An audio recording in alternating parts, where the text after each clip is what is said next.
case is about an extreme anger and a twisted form of love. A love so dangerous that the defendant killed Alexander Woodworth in an attempt to recapture the relationship she wanted with Jason Mingle. This is not a case of whodunit. The person who done it, the person who brutally killed Alex by stabbing him over and over again, is sitting before you today, the defendant Ezra McCandless. The defendant that acted on March 22nd, 2018 is not the meek, mild, fearful girl that you might want to see. Throughout this trial, you will see who the real defendant was. So who was Alex, and how did Alex and the defendant meet? Alex wasn't your typical 24-year-old. He had a Bachelor of Science degree from UW-Eau Claire with a major in philosophy and a minor in biology. At the time of his death, he was applying to graduate schools to fulfill his lifelong dream of obtaining his PhD and becoming a professor in philosophy.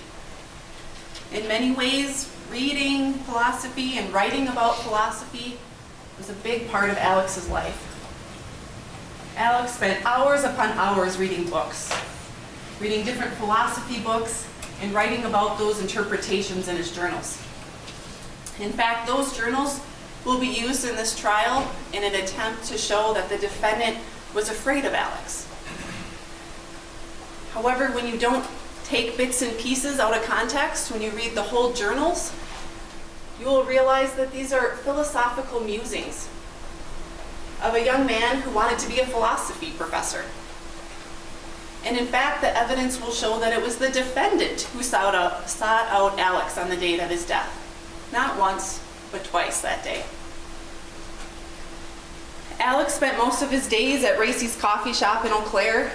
Some would say it's the place he felt most at home, where he felt safe. He was going to Racy's through college. He would sit there all day, reading books, drinking coffee, writing in his journals. Most of his friends were from the Racy's crowd, and he also worked at Racy's coffee shop. Unfortunately for Alex, that's also the same place where he met the person who would later take his life.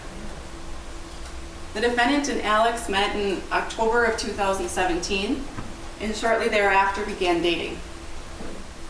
Also, unfortunately for Alex, the defendant was involved in a complex series of other relationships. At the time, she was involved in a relationship with Jason Mingle, and later she was also involved in an intimate relationship with John Hansen.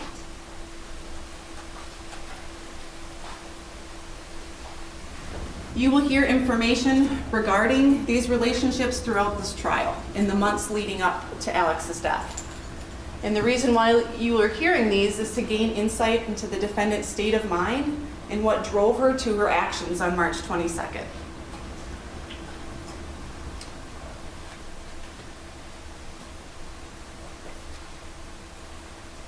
In February of 2018, Jason Mingle learned of the defendant's relationship with John Hansen. He learned that while he was away from military training, the defendant had an intimate relationship with his good friend John Hansen. He also learned that the defendant had an intimate relationship with Alex. And Jason Mingle confronted the defendant about that. And she responded by saying that Alex had taken advantage of her. And after these relationships came to light, the defendant's relationship with Jason Mingle ended. And the defendant's life began to spiral out of control. She had to move back to Stanley, Wisconsin, a place she did not want to be. She had to live with her parents, where she was away from the art scene in Eau Claire, away from her friends at Racy's coffee shop, and most importantly, she was away from the love of her life, the love of the man that she was truly obsessed with, Jason Mingle. In her journals, she describes her relationship with Jason Mingle as an ancient love so powerful that it scares them both. The defendant then began to blame Alex for her relationship problems with Jason Mingle. And around February 24th of 2018, the defendant sent a message to Alex instructing him to not talk to her ever again. And Alex obeyed that demand. From February 24th to the date of his death on March 22nd, there was no communication between the two of them. Instead, it was the defendant who sought out Alex. In an interview to law enforcement, the defendant was asked, what was so important that you had to see Alex that day? And she explained that she had a heating pad and a bookmark that she had to return to Alex. And despite returning those items to Alex, she insisted on going someplace in nature to talk. You will hear that the defendant's acts on March 22nd, 2018 were particularly unusual. And I have a timeline of events to show you, and I realize it will be hard for you to read these, but it's more of an aid to help me, but you will be able to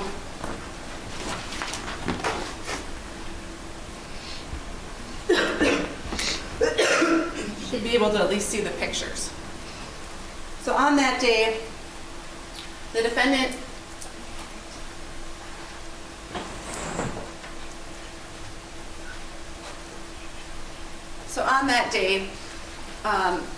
ends up taking her car, despite being specifically told by her dad not to drive. And despite her dad hiding her car keys, she takes her keys, finds her keys, and somehow drives to Eau Claire. And she is seen on the traffic cameras in the city of Eau Claire in an area near Alex's apartment at 10:43 a.m. She's seen again at approximately 10:50 a.m. And law enforcement were able to identify the defendant's car, as it's rather distinctive as it has a number of drawings on it. At approximately 10:53 a.m., she arrives at Racy's coffee shop. And when she arrives at Racy's coffee shop, she sees Jason Mingle before she goes inside.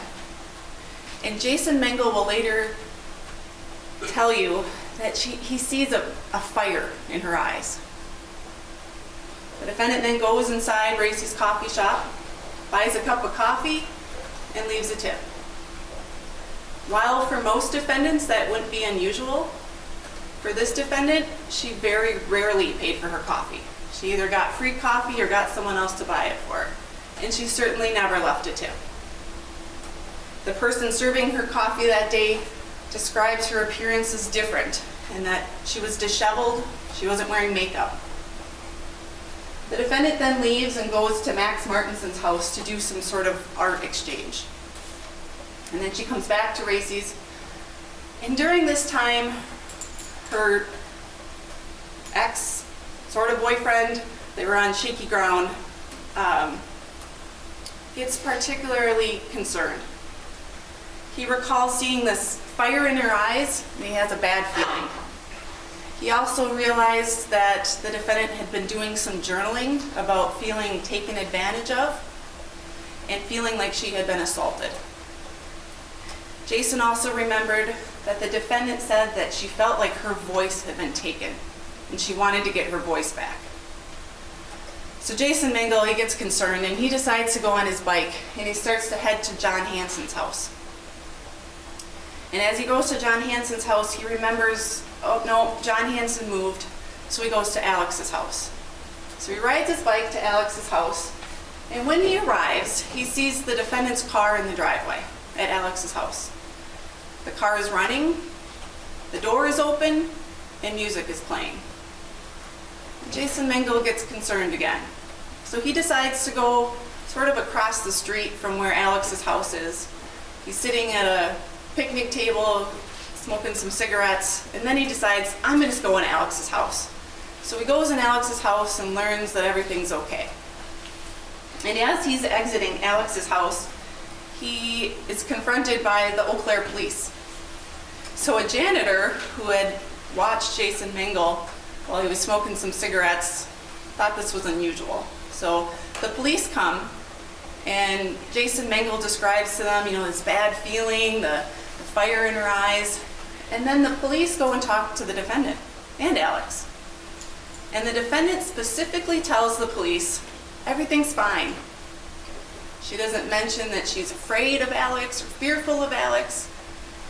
And so the police leave, and the defendant leaves Alex's house at approximately 1:05 p.m. The defendant's in the driver's seat, and Alex is in the passenger seat. And Alex would never be seen again. At approximately 1:25 p.m., Chester Davidson, a man who was driving to work on 430th Avenue, describes seeing a vehicle at approximately 1:25 p.m. blocking his lane of traffic, such that he's traveling on 430th Avenue and he needs to kind of weave around this vehicle. And he describes seeing a female in the passenger seat, a female in the driver's seat, and a male in the passenger seat. It's not until 3 hours later, or almost 3 hours later, at 4:15 p.m. that the defendant is seen again. So let's take a look at what this nature location was where the defendant took Alex that day.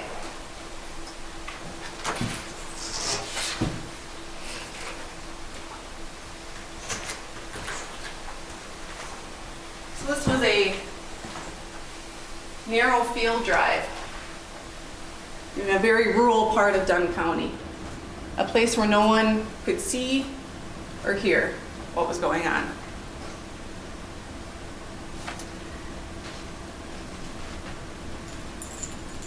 So approximately 4:15, well, what happens between those 3 hours? From 1:25 to 4:15, the defendant brutally stabs Alex, takes the knife she used, takes Alex's phone, and goes to Don Sippel's house, about a half a mile away. She ditches the phone and knife, though, before she goes and sees Don Sippel. And she makes contact with Don Sippel and asks him to call a doctor. Well, Don Sippel decides to call the police. And when the police arrive, the defendant can provide very little information. She's eventually able to provide her name as Monica Carlin.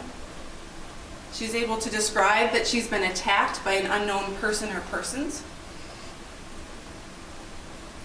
And she can't provide much other information than that.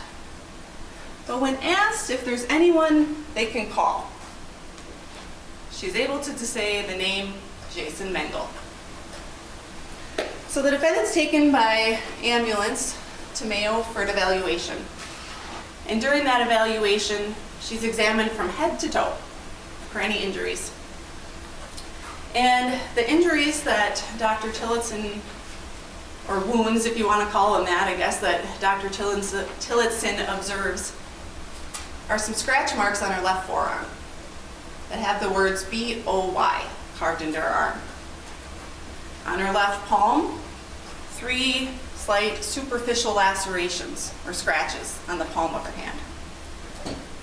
On the right outer thigh, 3 linear scratches, or not 3, but some linear scratches on the right outer thigh. A red mark along her jawline that's not there 2 days later. And some scratches near her underwear or crotch area. Dr. Tillotson describes these as self-inflicted scratches or wounds on the defendant. The defendant also undergoes a sexual assault exam. Pretty long, takes a number of hours for this examination.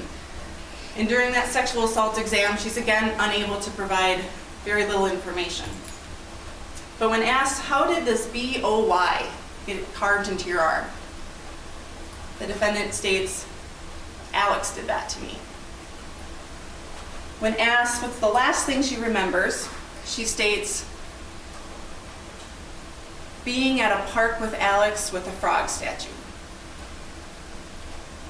Remember that the defendant states she's right-handed and that the alleged wounds are within arm's reach of a right-handed person.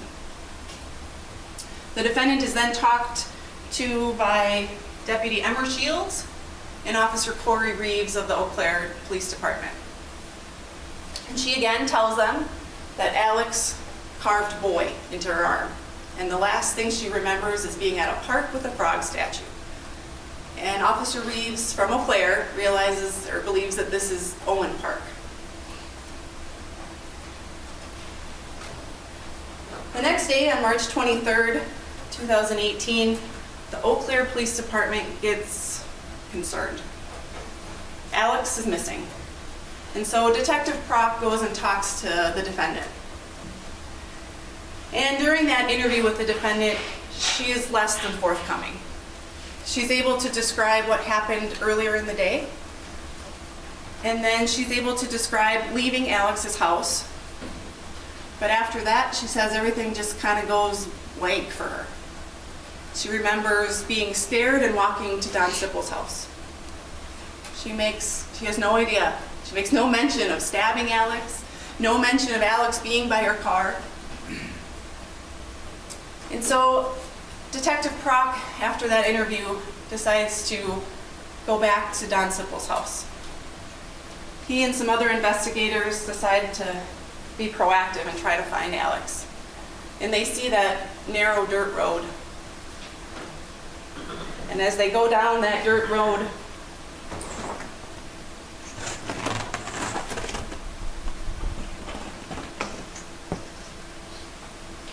oops, sorry, wrong one. I think it's on the screen.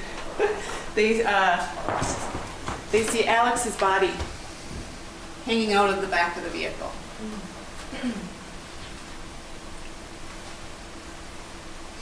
And so Detective Prock decides he's going to go talk to the defendant again.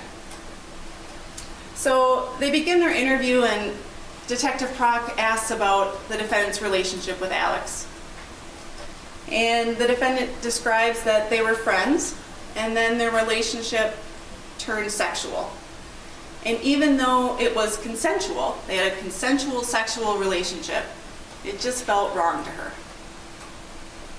She's then able to provide some information how Alex was calling her the wrong pronouns, where she used to have more, or I guess be called by more masculine pronouns, but now she was identifying with more female pronouns.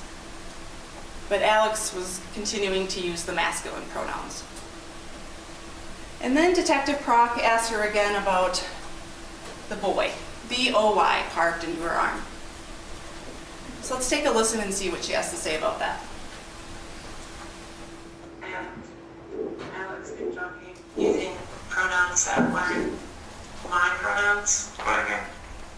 I used to go by more neutral pronouns in high school and more masculine pronouns. I talked to him briefly about it, how I was kind of going through identity things. Okay. But now I go by her pronouns because that's how I feel comfortable. Okay.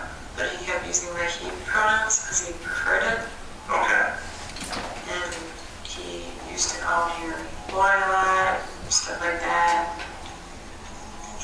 And I was just kind of like, I don't really identify that way anymore. Okay. Because like, I identify kind of feminine and stuff. Because in the past, I just kind of was more masculine for kind of like self-protection. Okay. And so this injury, so what happened? How did this get, I guess the way you described it is like on one of your arms? Yeah. Something happened? What happened there? I remember, like, that's when my anxiety got really bad, is because I remember just kind of being really uncomfortable, because I don't like it when people grab me. Okay. I remember just kind of like being grabbed, and then it just kind of, like, the anxiety went crazy, like, completely through the roof. The anxiety went up. Okay. And then sometimes when that happens, it's just like everything goes black for a while. Okay. So where were you when you were grabbed? I was in the car. Okay. And how did he grab you? Grabbed me by the arm, like right there. Okay. Where was he? He was in the he was in the driver's. I was in the passenger. I don't know I think we probably were parked. Okay. I think it was before we started driving again. Okay. And it was just because I remember it happening, like being grabbed and just feeling hurt and anxious, and then it just starts getting really, really dark, fuzzy for me. Just feeling so anxious. Okay. And so how does your arm get cut up? Alex, he grabbed it, and then he kept telling me about being a boy and stuff like that, how frustrating it is, and then he threatened me. What do you mean he threatened you?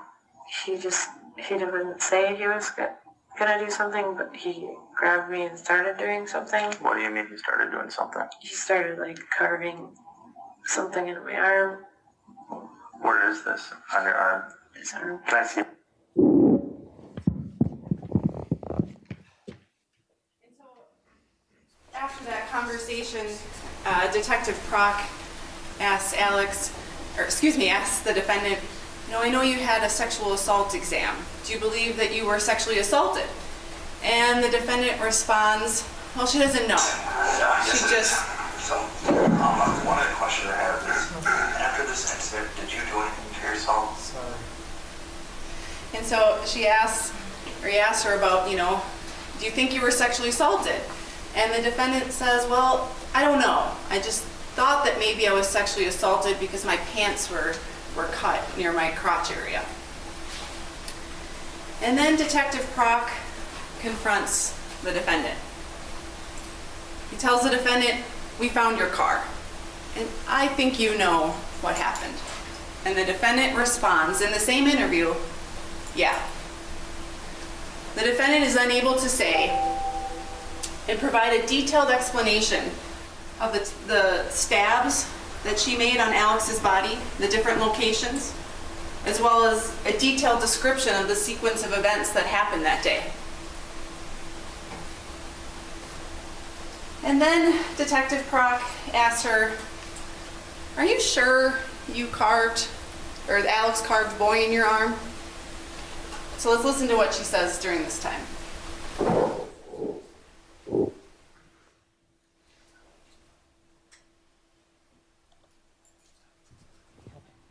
One of the questions I have is, after this incident, did you do anything to yourself? Did you harm yourself in any way? No, I didn't want to. You said, well, what happened? I didn't harm myself. You didn't? No, when I fell, I hurt my hand and I bit my toe. Okay. And then the boy carved in your arm. Okay. The part that throws me off on that is, if I'm sitting here and he's going to be carving it in, it's written perfect with a right-hand person like this. Mm-hmm. Okay, if he would write it in, it would have been reversed, right? Mm-hmm. How did boy get put in your arm? He didn't do that to you, did he? You carved boy into your own arm. Is that right? Mm-hmm. Okay. When did that happen? That happened when I was in the car. In the car with him? Or why? When I was in the car after I woke up the second time. So after you stabbed him and you came back into it, as you put it, because you blacked out, that's when you carved this in? So within the same interview, the defendant then explains what really happened with the boy on her arm. Detective Proc then asked her, do you think that Alex was trying to sexually assault you that day or have sex with you? And the defendant says, no. I just think he wanted to look at me.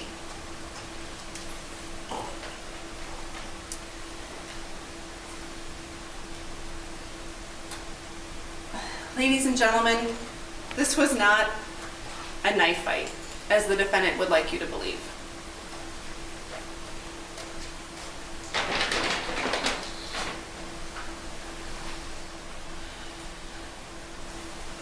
The defendant used this knife, a knife she had taken from her dad's house within days before Alex's death, a sharp EMT knife. And she took this knife and she brutally and forcefully used the knife to stab Alex in the back of the head, through the scalp, through the right temporal bone, into the brain, piercing the brain. She used this knife to slit him across the throat 3 times on the right side. She stabbed him 3 times on the left side. And if that wasn't enough, she brutally stabbed him 3 times on the left side of the chest, with one of the blows piercing Alex's lung. She stabbed him in the back right of the shoulder, and she stabbed him in the back, also piercing the lung. And of course, she stabbed him in the genitals, piercing the scrotal sac. Ladies and gentlemen, this was not anger. This was rage, and this was personal.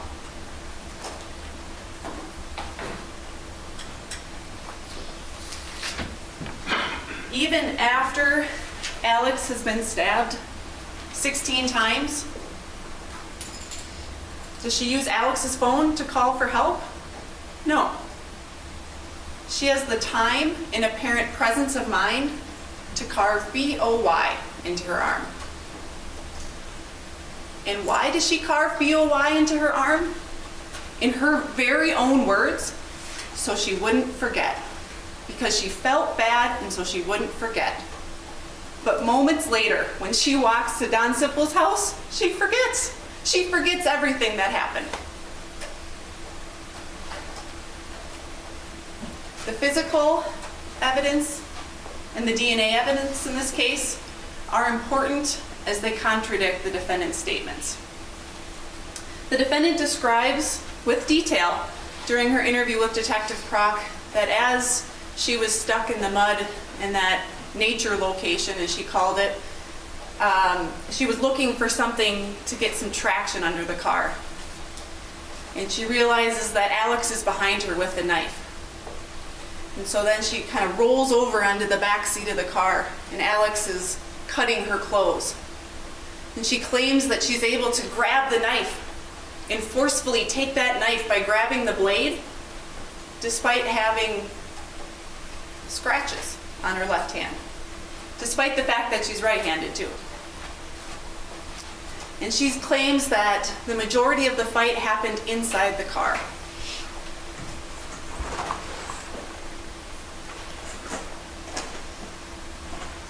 But when you look at the DNA evidence from inside the car, these points are all Alex's DNA.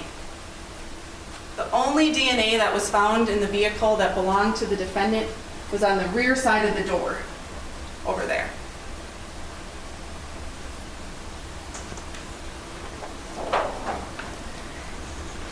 You will learn that the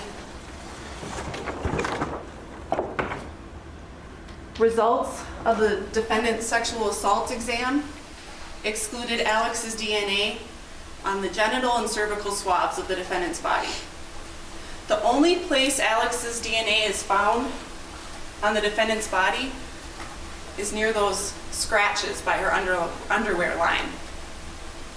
And so when you examine the DNA evidence, think to yourself, how could Alex's DNA get there? If she used the same knife to carve B-O-Y into her arm, could she also have used that knife to carve herself there? Ask yourself, is it possible for Alex's DNA, his blood on that knife, to transfer onto her body? You'll also hear that Alex's DNA was under the defendant's fingernails. Of course it was.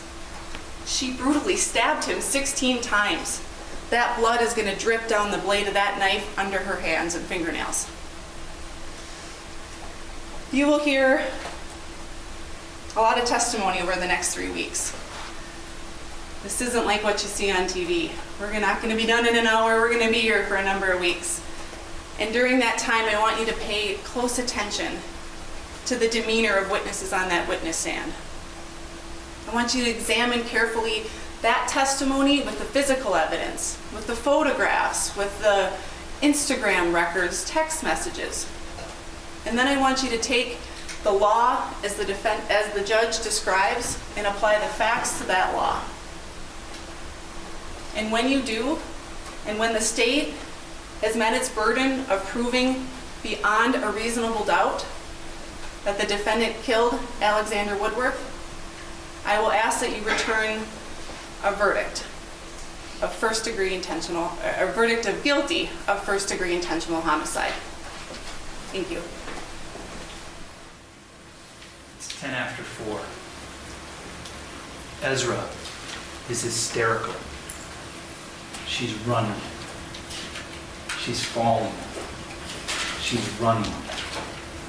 She sees a house, a farm, a door. She follows the driveway. She gets to the back. She walks up the steps, comes to the door, and rings the bell over and over and over again.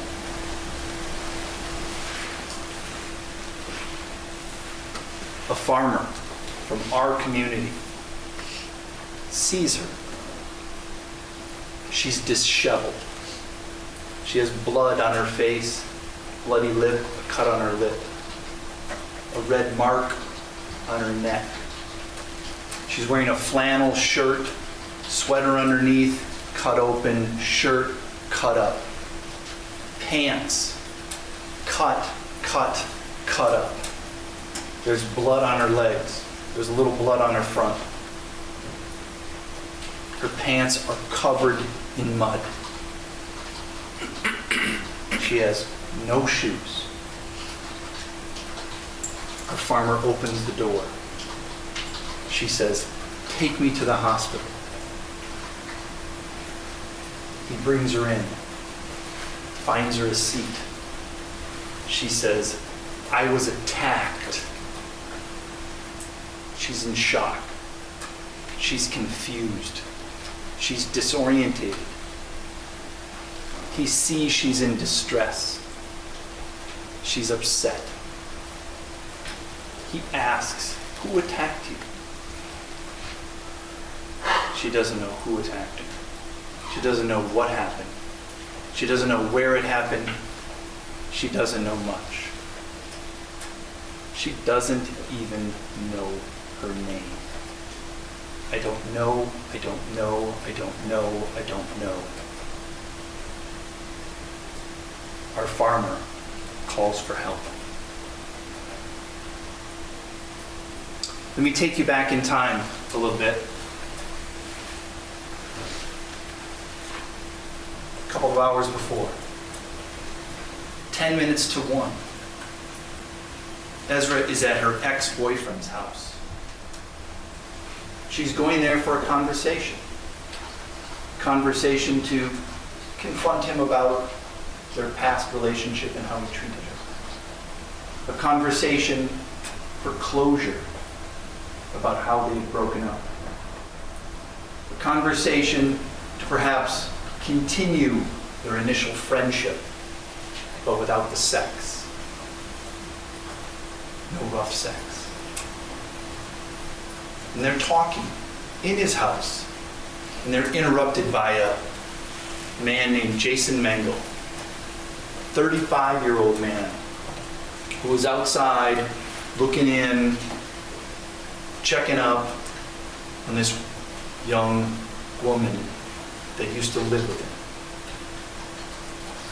him. And the police arrive. Ezra and Alex come out, and they talk to the police. Ezra, in her easygoing, cooperative manner, speaks with them. Eau Claire Police Department Officer Christopher O'Neill talks with both Ezra and her ex-boyfriend. And he says, "Everything's okay. Everything's good."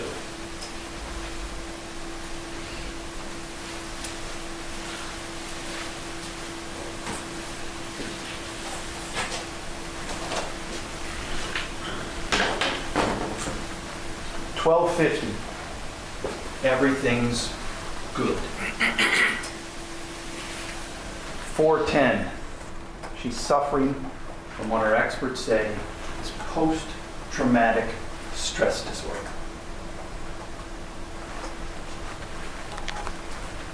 How does she get from here to here? What happened?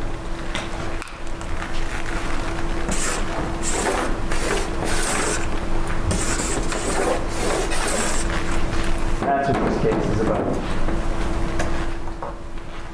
What happened there?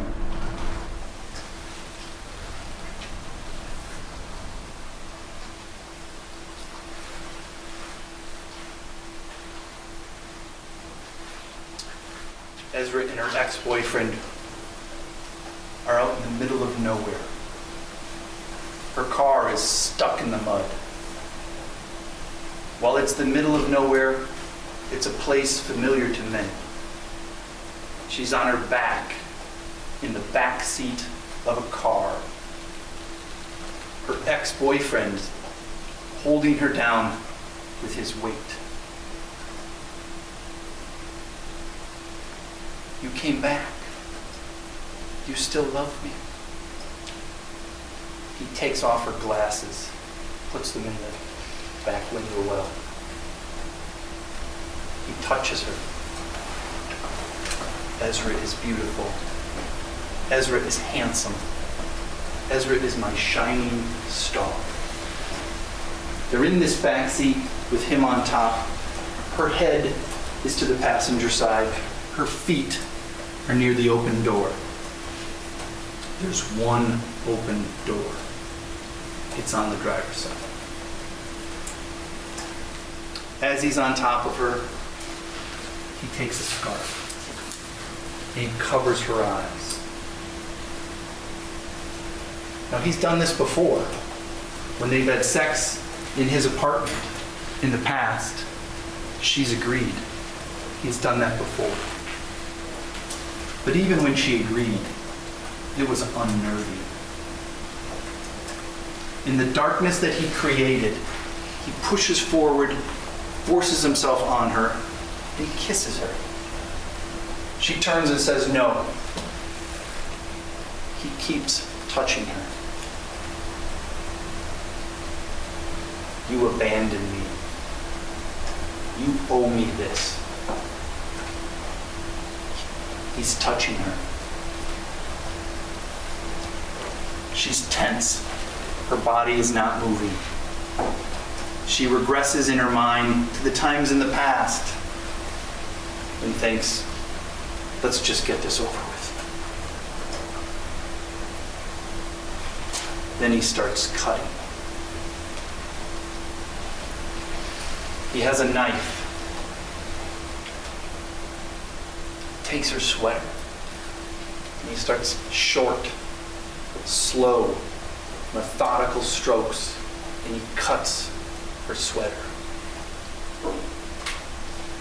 I want one last time. I deserve one last time. She's afraid. Frozen in her fear, she lays still. He keeps cutting. As he cuts through her sweater, he cuts through her next shirt, and he cuts through her t-shirt, and he nicks her on the stomach. She's afraid. Frozen in fear, she lays still.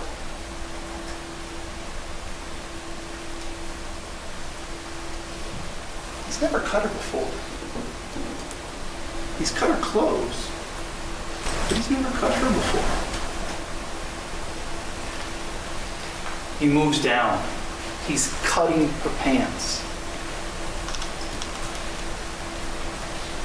Cuts the inside of her left leg. Cuts the inside of her right leg open. He cuts open her leggings. He's on top of her. He has a knife. He's cutting.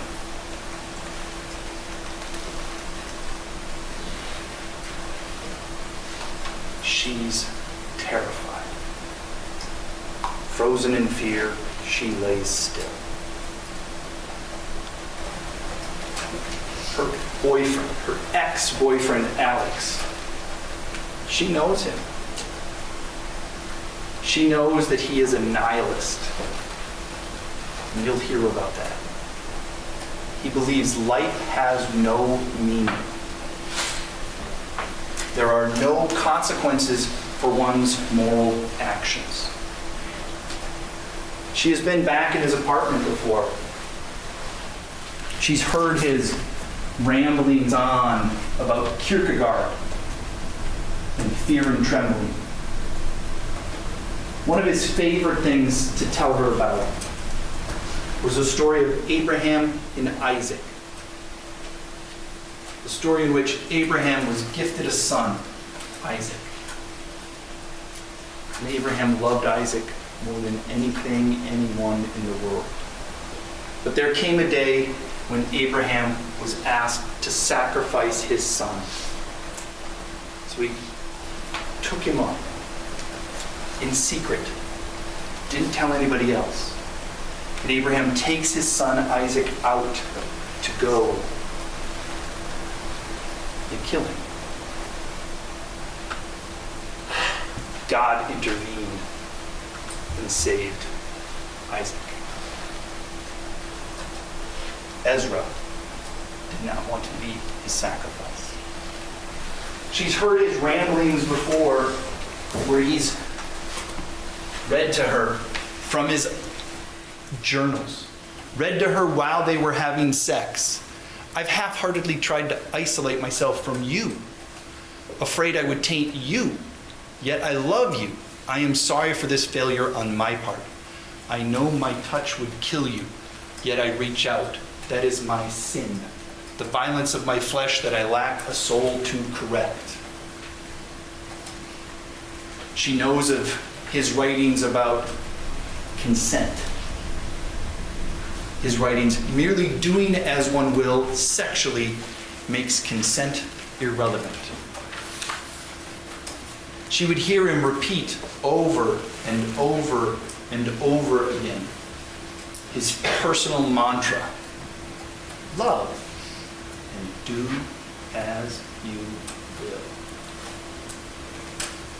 She's read his writings about ritual, the mutilation of bodies, self-mutilation, severance of our flesh.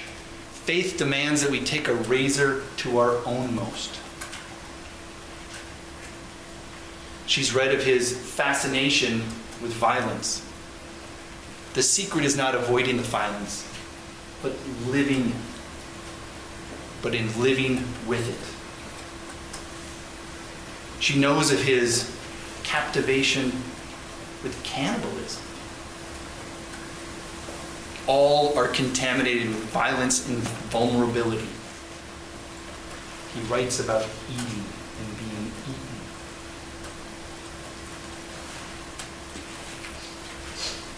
eaten. Now on March 22nd, in that back seat of the car, he's on top of her. He has the knife. He's cutting her shirt or her pants. He's cutting her leggings. He cuts her leg. She's terrified. He moves towards her vagina. And he cuts right next to her vagina. She is terrified. She knows she can no longer remain still. She must act. She reaches with her right arm underneath the seat to get some leverage. And she twists her body so that she's on her left hip, pulling up her right hip. She pulls her right leg up to protect her vagina. And as she does so, he jabs the knife into her thigh, into her upper thigh. He then starts cutting her pants. On her thigh, there where number 3 is. He cuts through her leggings on her thigh. He starts cutting up and down along her leg. She's frozen, afraid, knows she must act. Then he jabs her with the knife a second time. And then it all happens in a rush. She's fighting. She's wrestling, she's fighting, she's kneeing, she's kicking, she's using her hands. She knocks the knife, cuts her hand. She gets the knife. And she needs to get out. He is on top of her. He is in the car. There is one way out. It's through that door. She tries to scoot around through the well of the seat. Her bottom's through there. He's still between her. He's stopping her. He's preventing her. He doesn't let her get out. She moves towards the back of the seat, where eventually, if this is the back of the front seat, her back is up against the seat. Alex is right here. The open door is here. He's not letting her out. She can't get out. He's holding her. He's attacking her. It happens in a rush, and she stabs him. He reaches out and he grabs her throat. He pushes her head up against the headrest. She can't breathe. She can't breathe. She's struggling for her life. He holds her neck, he squeezes her neck, and he looks her in the eyes. And she just stabs anywhere and everywhere that she can. She is terrified. And he doesn't stop. He reaches his hand up and he pulls at her hair and he whips her hair out and she screams, "Let go!" And he keeps doing it. He won't stop. She stabs him more. He doesn't stop. She stabs him. She wants out. He won't let her out. She stabs him in the head. He stops. He gets out of the car. That's the red mark. Hours later at the hospital, to her neck. That's her hair in the well of the car, in the driver's side rear passenger seat, where he left it after he pulled it out. He's now out of the car. He's on his feet. He's walking. He's up and about. Look at his pants. We'll talk more about that later. He's up. He's walking about. He's in this area here. You can see his blood in different patches on the ground. He's staggering around. She's sitting at the edge of the seat, overwhelmed, afraid, confused, doesn't know what to do. He's still up. She's cautious. She watches him. She hears him. He says, "I need help." She's afraid, but she wants to help. She stands. She steps and approaches him. He approaches her. And then all of a sudden it's happening again. He grabs her again. He pulls her in. He's pulling her down. He is in. He's pulled her in. She has the knife. She reaches around, stabs him one last time. He lets go. She backs up. He stands there. He takes off his coat, throws it on the ground, and lays on the ground. She backs up back to the seat where she sits in total shock, overwhelmed, hyperventilating, panicked. It goes dark. She's in the present. It goes dark. It's present. She's worried she's going to pass out. Her mind is racing. Her body is not responding. It feels numb. She has the knife. Mindlessly and without thought, she cuts her left arm, the clothes on her left arm, and uses the knife to scratch the word "boy" into her arm. Then she's up. She's running. She doesn't know where she's at. She goes back the same way they came. She runs up the hill. She falls. She runs. She falls. She walks. She staggers. She can see the road. She gets to the road. She walks. She runs. She falls. She falls. She drops the knife. She drops the phone. She sees the driveway, follows the driveway. She gets to the door. She talks to our farmer. She tells him, I was attacked. Our farmer saw she was in distress. Saw she was upset.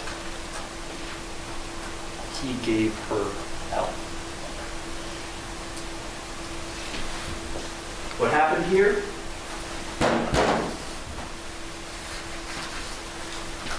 Her disturbed and obsessive ex-boyfriend attacked her,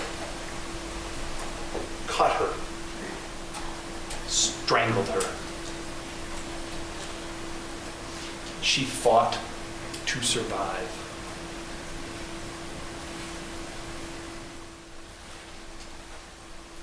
You'll see over the course of this trial the evidence. The evidence that there was a struggle in the back seat of that car. A struggle between two people.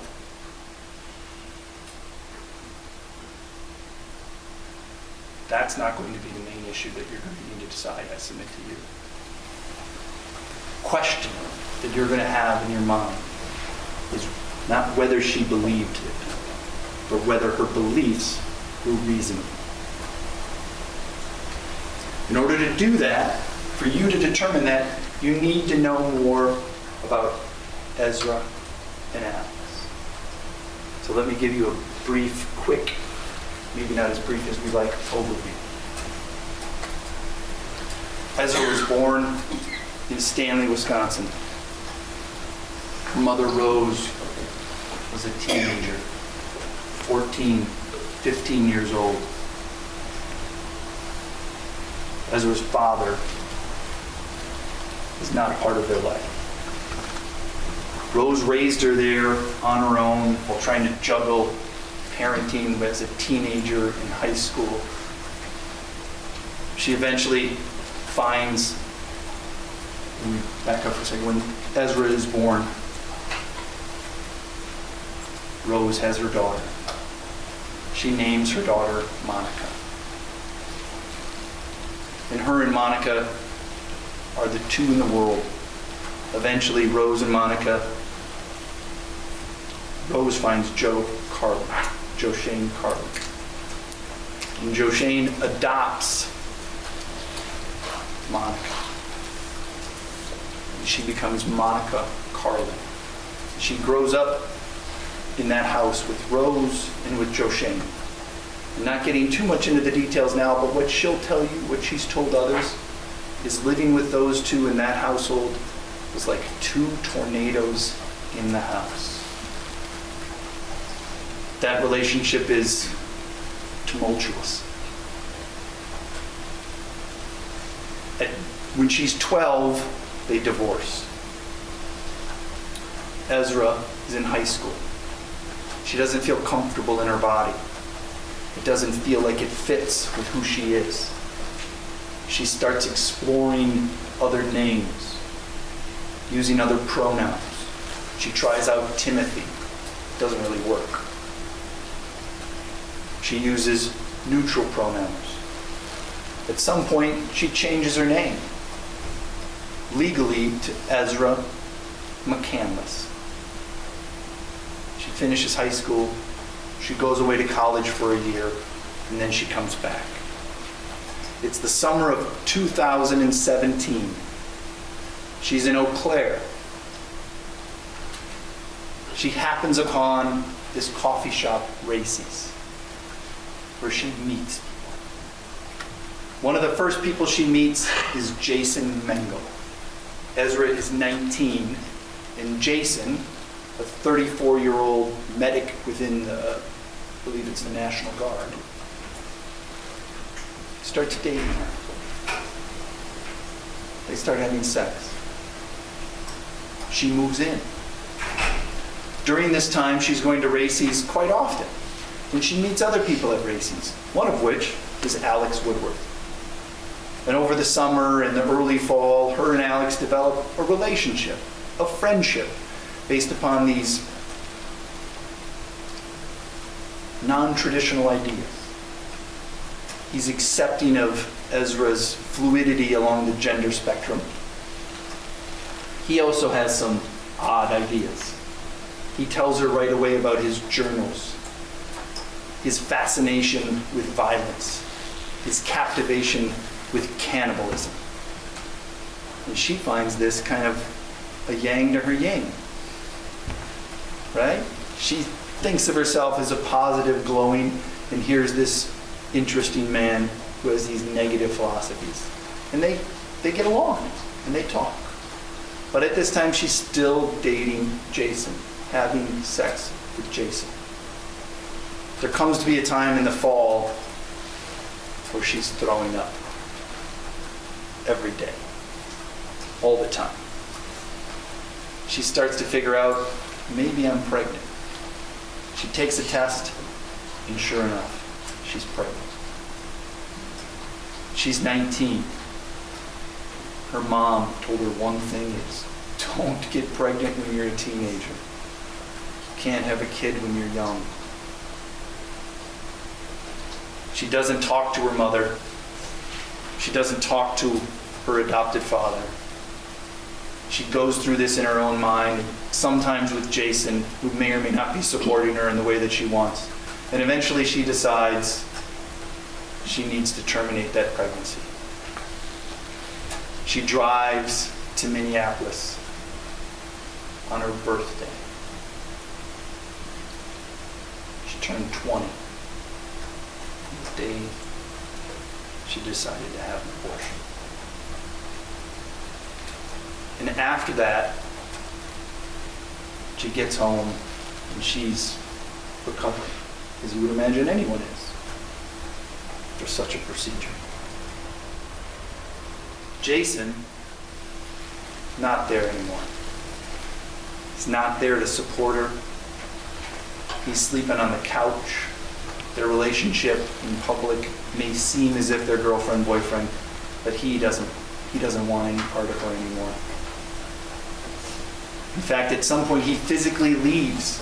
He leaves her alone after this to go off on his own spiritual quest for 3 weeks out west, while his 20-year-old girlfriend, recovering from an abortion with his children, is home alone, trying to sort that out.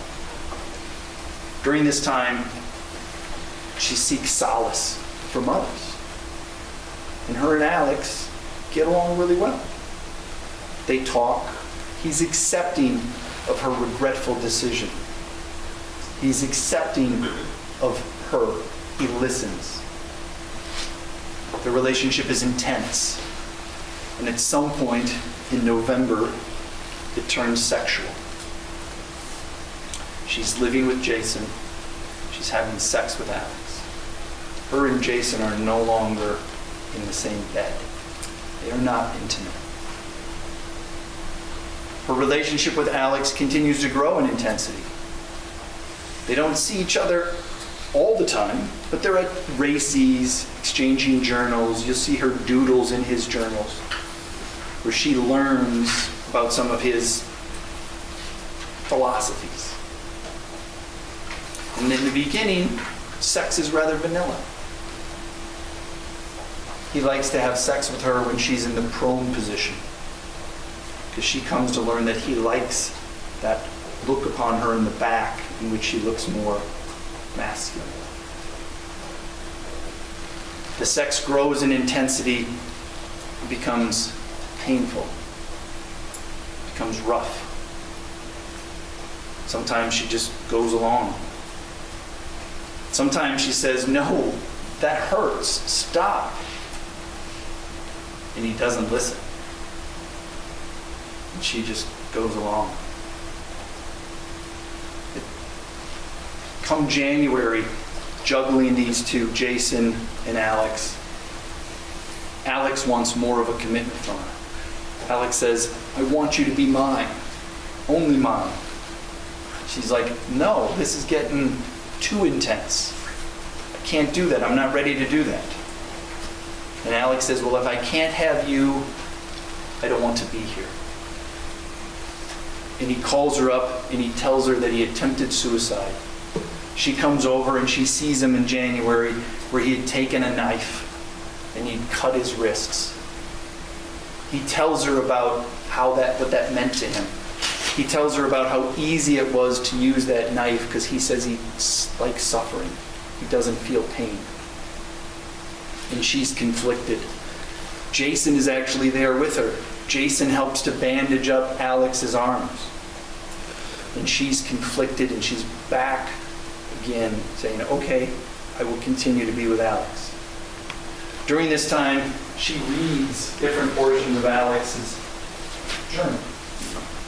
I just want to read some of these to you as it evolves through time.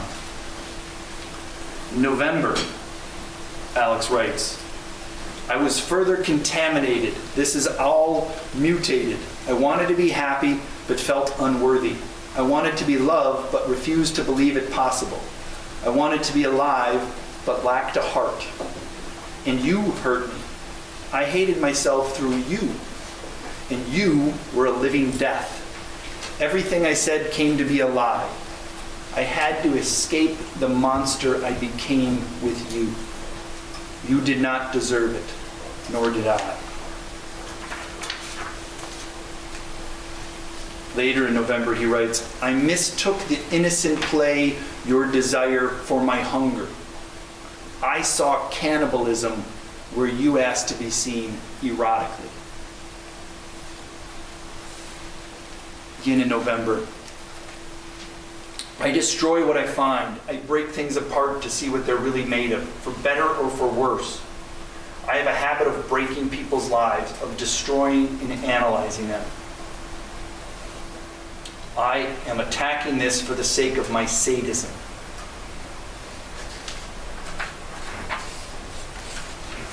In December, he writes, I have been cautious, gentle, tender, and careful. Little do most know that this is precisely how one makes their way around in the dark. In the dark, one touches more to learn than to manipulate. Devoid of sight, we use our hands to explore. Utterly vulnerable. Vulnerable explanation is intentionally gentle, but out of self-concern. Aggression backfires when obstacles are unknown. Hunting in the dark, as he likes to call it. In December, he says, I am in so much pain because you love me, and still you hope to abandon me to my loneliness again.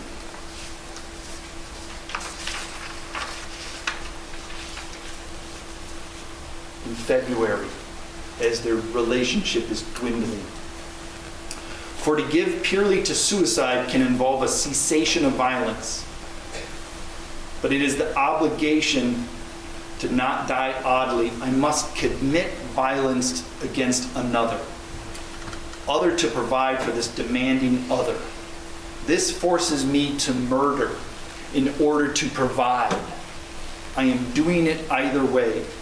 This demanding other has taken my redeeming suicide from me and doomed me to torturous guilt.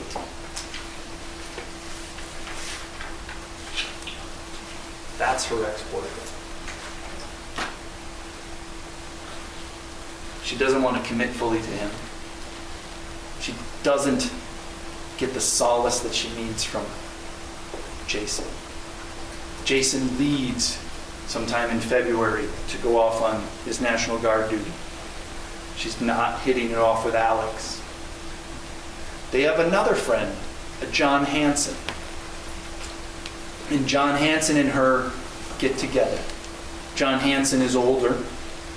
He brings over alcohol, brings her to his house where they have alcohol. And she drinks. She gets drunk. She gets throw-up drunk. Pass out, throw-up drunk. After which, John Hanson and her have sex. The next day, still hungover, they go back to her place where they again have sex. Jason comes back home a couple of weeks later and he's looking at Ezra's phone and he finds this texts back and forth. And he confronts Ezra, pushes her on the bed, asks her about sex with John Hanson. He calls John Hanson, his friend, demanding to know why his friend would have sex with his gal, as if it's his possession. John Hanson denies it, and Jason Mengel is wound up. Very, very upset. Jason and Ezra go back to their friend Josh's place, and Josh is worried about Jason. Worried what Jason is going to do based upon Jason's words, Jason's demeanor, everything else. Josh decides to call the police.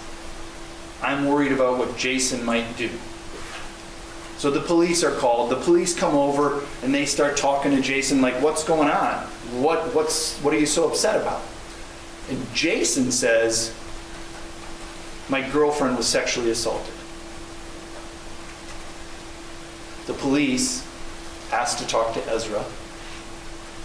Ask Ezra if she wants to talk there in presence of Jason or down at the station. She doesn't want to talk about it in front of Jason. She leaves with the police officer, and eventually they agree a couple of days later to speak. She speaks with Detective Brown about this allegation that Jason made about a sexual assault. And Ezra tells Detective Prock about being there, getting drunk, throwing up, having sex after throwing up. And at the end of that, Detective Prock tells her, well, if under those conditions, if you're too drunk, that's a sexual assault. Sometime between the time the police are called and Ezra speaks with Detective Prock about that and is told that it's a sexual assault, Jason Mengel confronts these other two men, confronts Alex, confronts John, and there's a big blow-up at Racy's. A big blow-up in which the men are all yelling and Ezra's inside. After that, Ezra breaks up with Alex, says, we're done, I can't do this anymore. She doesn't want anything to do with John Hanson. She goes home. She goes back to Stanley, where she stays with her mom, she stays with her dad. And it's during this time in March, after she meets with Detective Prock, that she's given information, victim witness information, pamphlets about counseling, about getting your voice back, about reclaiming who you are as a person, your empowerment. And she begins to journal and to talk about her life and the traumas that she has suffered in that life. And in the end, she says, I want to be Ezra McCandless again. She's at her adoptive dad, Joe Shane Carlin's house, and she's telling him about this. She's pouring out all of this emotion about what has just happened, the intensity of what's going on for this young lady. And he says, kind of a seize the day moment, kind of a nice dad pep talk, life starts now. Life starts now. Whatever it was yesterday, whatever that was, be done with that. Be the bigger person, be the better person, starts now. So March 22nd comes along. She's up. She's an adult. She has her own car. She finds the keys and she decides to go to Eau Claire to get some stuff done in Eau Claire. She's got appointments later in the day. She's got appointments tomorrow. There's no plan to do anything other than to go and see some people, talk about her feelings. She goes to Racy's, gets a coffee. She sees her friend Max, who she wants to exchange paintings with, and she tells Max, I'm going to go see Alex later. She drives over to Max's house. They exchange this painting. She comes back. She's back at Racy's, drops off Max, says she's going to go to Alex's. She goes to Alex's, where she has this meeting with Alex. The police arrive, and everything's good. But she'll tell you that just before the police arrive, when her and Alex were having this conversation, in which she wants to confront when she wants to create, and when she wants to continue different parts of the relationship. That when Jason interrupts, Jason walks into Alex's home, walks into Alex's bedroom, and interrupts that conversation between Ezra and Alex, she can see everything changes with Alex. Alex never liked, as he called it, her gun-toting boyfriend. And there's some tension between Alex and Jason. And Ezra says, we'll leave. Let's go talk someplace in public. That's fine. We don't need to be in his bedroom. Let's go talk someplace in public. She sees the police. Everything's good. And off they drive. Ezra's driving. Alex is in the passenger seat. As they're driving along, Alex starts talking to her. Telling her things about your back. You still love me. You abandoned me. And he's reaching out to touch her, and she's getting anxious. She's getting nervous. She's had that happen in the past where sometimes she gets anxious driving and she doesn't want to drive. They pull over, they switch, they continue driving in the random direction they are, which is basically just on County Road E, straight out of Eau Claire, going west towards Menard. At some point the car turns off E onto 430th Street, and it's stopped in front of that muddy driveway. I don't know if I have that picture up there. That muddy driveway. And they sit and they talk and they decide maybe we'll go up there, we'll park, we'll drive, or we'll walk, we'll talk. She doesn't know anything about a knife. She's anxious, but Alex has at that point never been threateningly violent. He's choked her during sex in the past. He's hurt her during sex in the past. But not outside of that. So she was anxious but not afraid. Then they drive up and the car gets stuck. You'll hear from a witness who says on the one side the roadway is out of the sun. So it's still frozen. You can drive up that little section of the hill because it's frozen. Once you get over the top, the backside is on the south exposure. And there it's softer. There's mud. And the car gets stuck. And they try to get it unstuck. They drive into the grass. They get it stuck in the grass. And they're switching drivers. Ezra's in the driver's seat now saying, let me try to get it stuck. And then they finally drive forward. And then you'll see the pictures. It's just stuck for good. The wheels are just buried in mud. Next to a trailer. They get out. He's smoking some cigarettes. They're wandering around, trying to see if they can get it unstuck, trying to figure out what they can do. She doesn't have a phone. She just simply doesn't have a phone. Alex has the phone. It's Alex's phone. Whether there's reception out there or not, I don't know. Maybe we'll hear from a witness that there is. I don't know. But she doesn't have a phone. She sits on the edge of the trailer and she's contemplating, trying to, what are we going to do? Alex is off someplace else, and then Alex comes up and he hugs her. And she's uncomfortable. She's uncomfortable with that hug. But she's there with that hug, and Alex says, why don't you go back in the car? Why don't you go lay down? Why don't you go there? She's back in the car looking for stuff, laying down.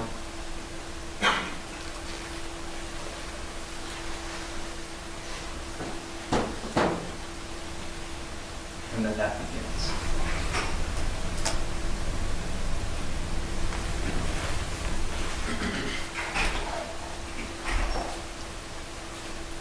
Alex terrified her. He cut her. He strangled her. You're going to hear a lot of evidence about what Ezra did after this traumatic event. And I will submit to you that yes, you should consider that evidence, right? But obviously the order of the events chronologically makes it undeniable that her behavior and statements afterward are a result of the previous trauma. That's what happens. if it's not the traumatic event of fighting for her life, then what is this? How did she get to here? How did she get to PTSD with post-traumatic stress disorder? Is the state's theory that she's faking and feigning that whole thing as part of some big calculated plan? Despite a diagnosis with post-traumatic stress disorder with aspects of derealization and depersonalization that our expert will tell you about? That'll be for you to decide. But before we go over her post-trauma behavior and statements, I just want to tell you a little bit about our experts and how the brain functions, because that's going to be a huge part of this, how trauma impacts the human brain, right? We're going to have two experts, right? One of which is a man called Dr. James Hopper. Dr. Hopper got his PhD in clinical psychology from the University of Massachusetts in Boston. I just want to tell you a little bit about who Dr. Hopper is and what he knows. He's a national expert. He was a fellow at the Trauma Center in Boston University. He was a fellow at the Behavioral Research Laboratory at the McLean Hospital and Harvard Medical School. Since 2006, he's had different roles at the Harvard Medical School as an instructor, a clinical instructor, a part-time instructor, and a teaching associate. Nationally, he's gone across the country. He's done trainings for Special Victims Unit investigations for the United States military. He's done trainings to the neurobiology of sexual assaults for the National Sexual Violence Resource Center, which is supported by the Department of Justice. He's even here in Wisconsin in 2018. He did a training on sexual assault, brain experience, behavior, and memory for the Racine County Sexual Assault Response Team, including investigators and prosecutors. Dr. Hopper will tell you about the brain, how it functions. And it functions in two relations he wants to talk to you about, both in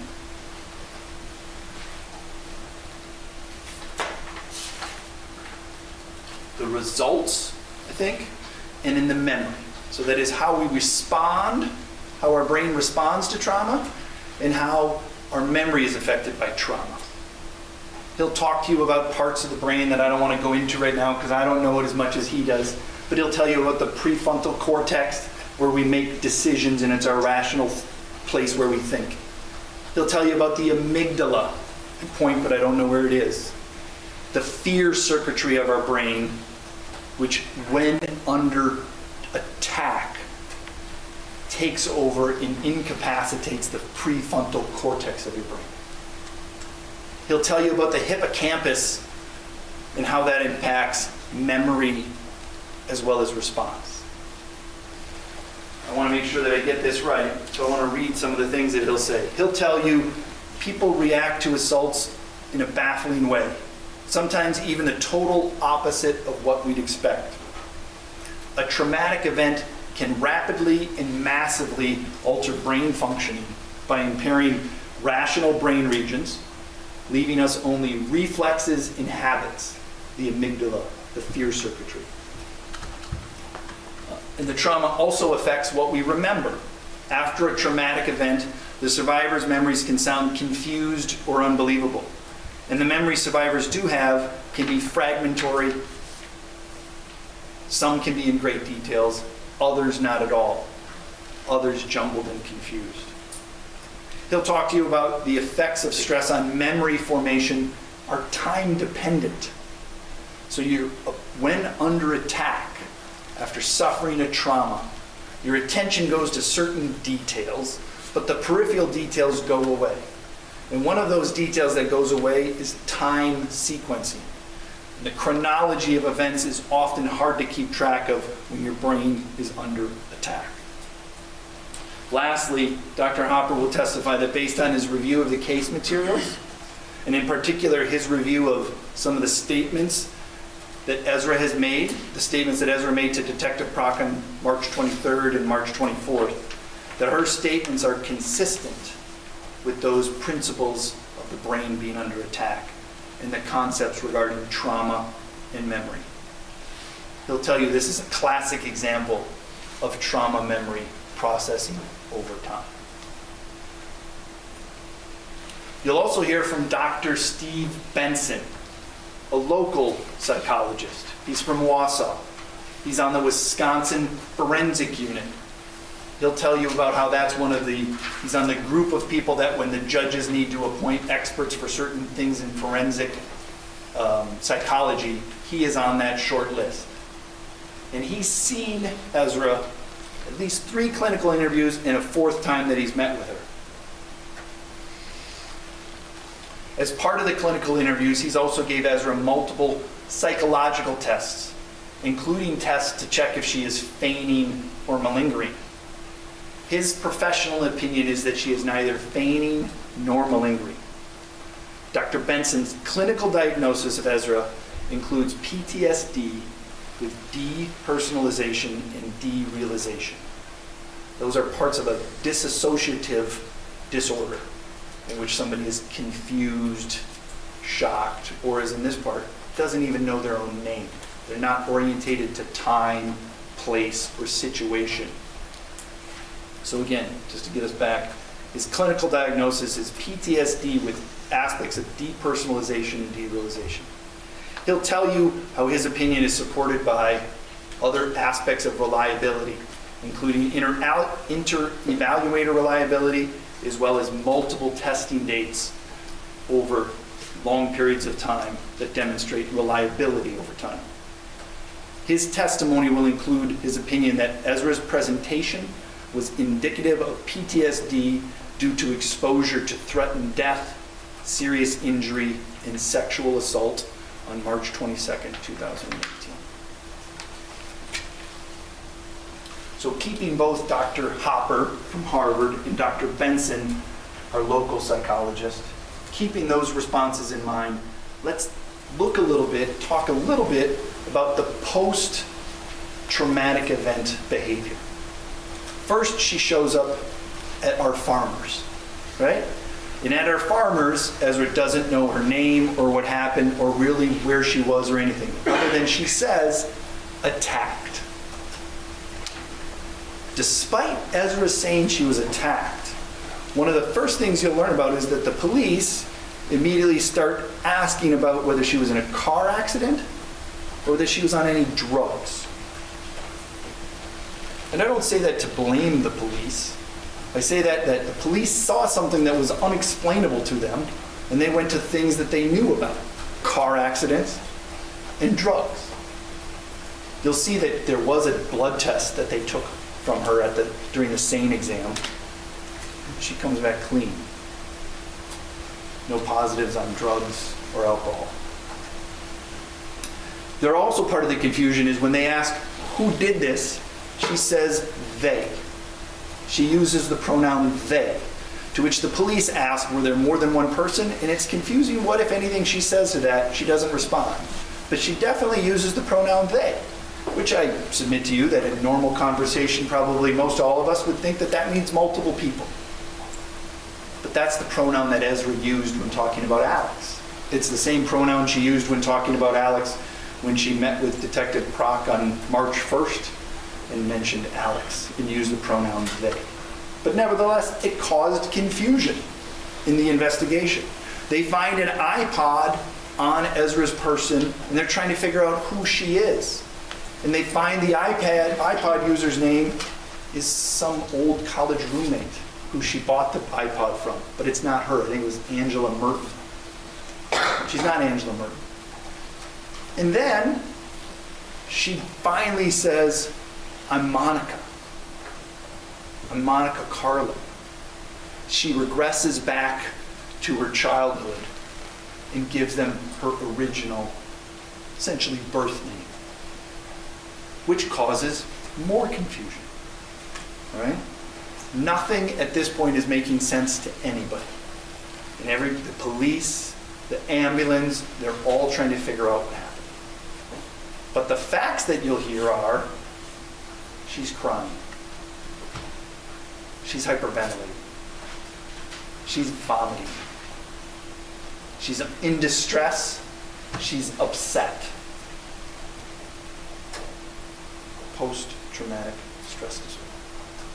She then goes to the hospital. She has a SANE exam, sees some doctors, makes statements there where she's still being asked questions.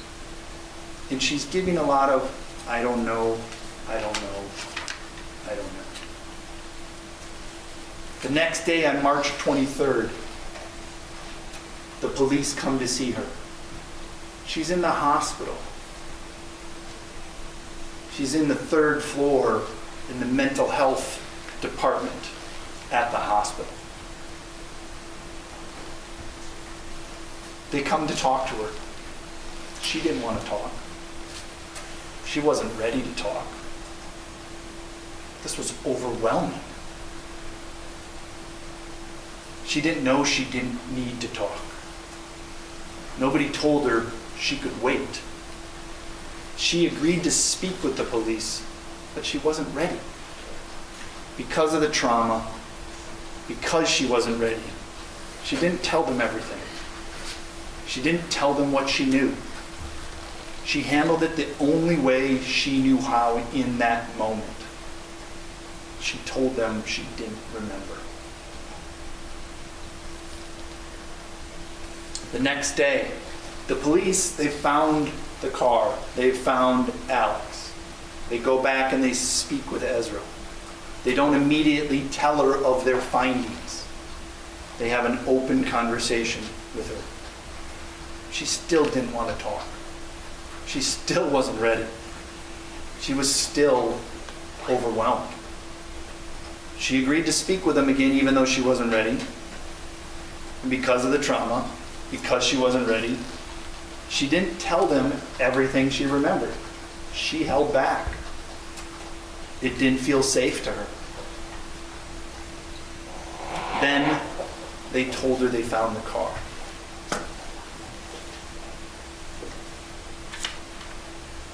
And then she tells them. You'll hear. It comes pouring out. And she can tell them.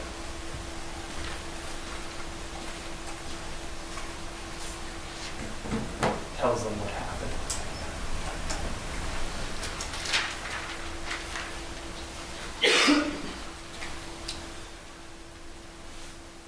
This case is not about the boy being scratched in the arm.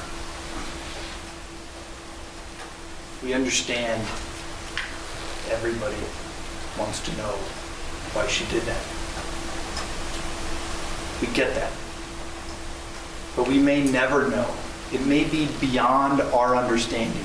Those of us who haven't had that life-threatening situation come upon us may never be able to understand why. The experts will tell you post-traumatic stress disorder is a response to an unusual or abnormal situation. It's a response. It's not normal, it's not abnormal, it's a response to an abnormal situation. We can all agree that in everyday life, scratching any word in your forearm, that's abnormal.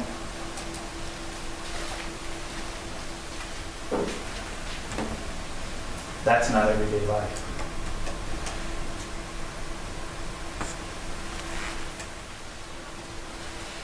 The experts will tell you that everyone's response to trauma is unique. Unique to them, unique to Ezra. In the mental health world, this behavior isn't classified as normal or abnormal. It's just a response to severe trauma. So listen to the evidence, but consider again the diagnosis and the trauma that she was under, right? And how the trauma changes everything. Scratching boy in her arm doesn't mean she's calculating. Doesn't mean it's part of a plan. It's actually proof of trauma. It corroborates that there was a life threat to her.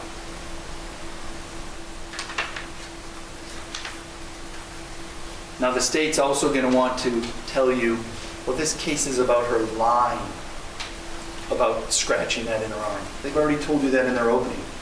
We submit to you that the evidence will show that the fact that she lied about that unexplainable behavior and then corrected her mistake isn't proof of guilt. It's proof she's human. It's proof she was afraid to talk about this traumatic event, right? She'll tell you she knew she couldn't explain the unexplainable. She still doesn't even really know why. She was afraid he wouldn't understand. She was afraid they would judge her based upon her abnormal behavior. Sure enough, they are. They're trying to discredit her based upon her unique response to trauma.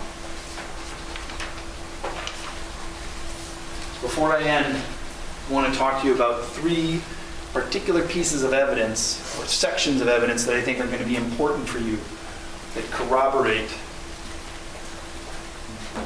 the trauma that she suffered in the back of that car. One of the first things is the order of events. One of the first things is his movement.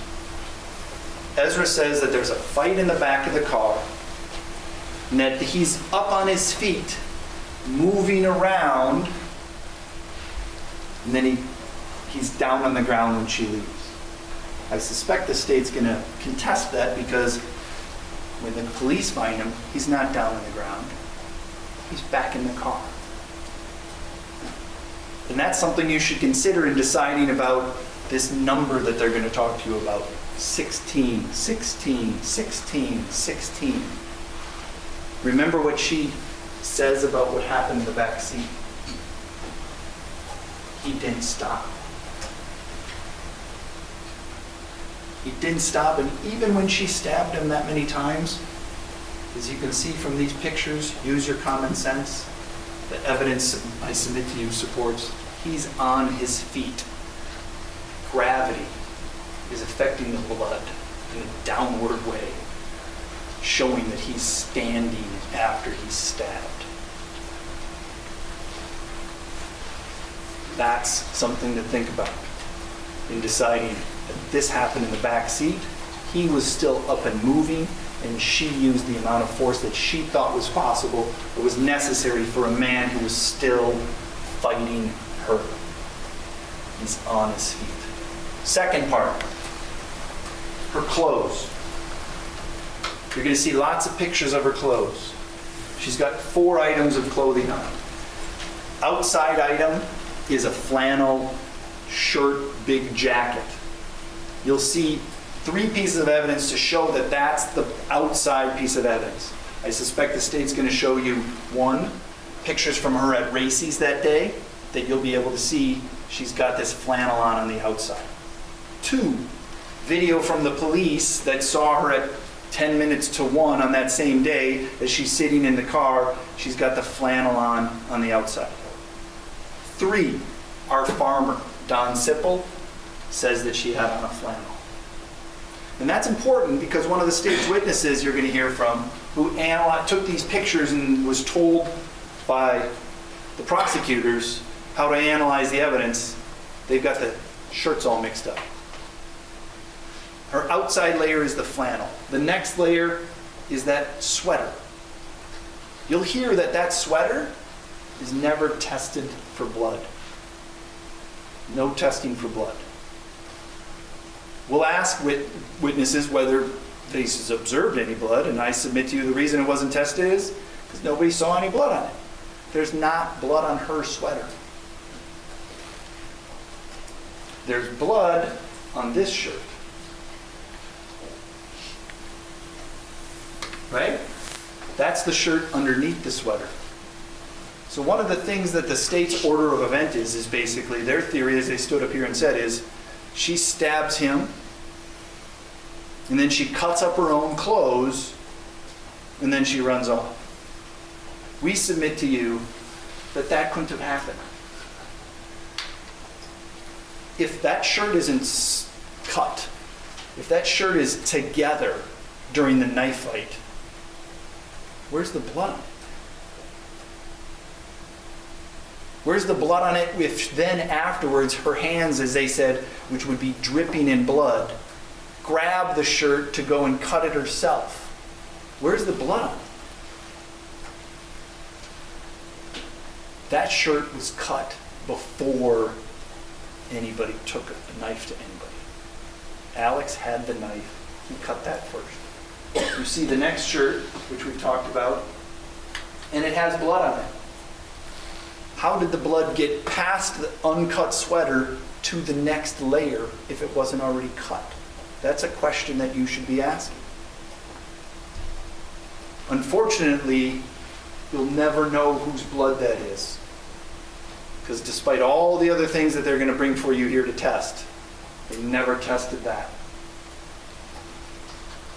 The reasonable hypothesis is that's his blood. And how does his blood get past that sweater unless he'd already cut the sweater open? Sequence of an event, pay attention to the clothing. Lastly,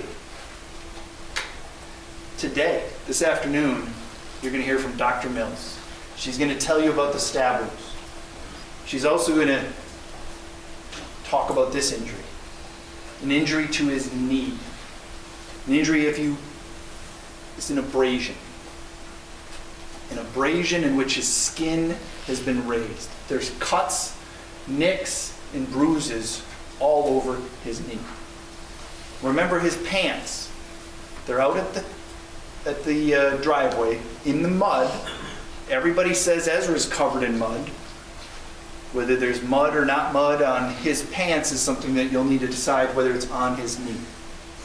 How would that abrasion occur other than upon a hard, dry surface? That's a question you should be asking.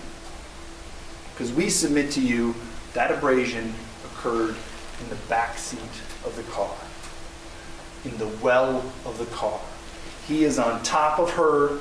His left knee is in the well of the car. There is a fight. She's struggling for her life. He is resisting back, and his knee is on the ground, stopping her from getting out.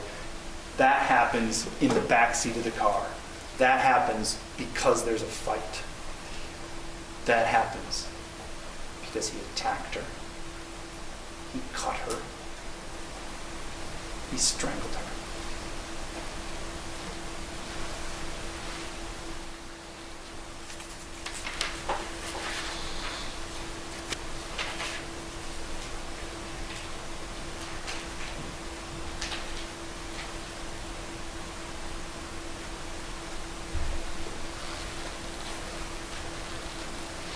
So let me just take you back to the beginning. Ezra's stumbling up to our farmer's house. She rings the bell. Our farmer comes there. He answers the door. He invites her in. Perhaps you could think of it as a duty. Not a duty in a legal sense, a legal obligation that one has, but perhaps a moral duty. A moral duty to help those in need. Our farmer accepted that duty. He brought her in, found her a seat, gave her a blanket. He didn't understand what was going on. He didn't need to. He saw she needed help. He gave it. He didn't judge her upon her character. He gave her the benefit of the doubt as one human being to another. And he gave her help. She just finished a fight for her life. Now, 18, 19 months later, here we are in this place, in this courtroom, on your doorstep. And in the end, we will be back up here asking you to do your duty, because the state will not prove that she was not acting in self-defense. We will not prove that beyond a reasonable doubt. And we will not do that because that's what happened. That's the evidence. They won't bring you any other evidence because it does not exist. We'll ask you to do your duty and follow the law and return a verdict of not guilty. Her disturbed and obsessive ex-boyfriend attacked her, cut her, strangled her. She wanted to live. She fought to survive. She's here fighting again to survive. Vote not guilty.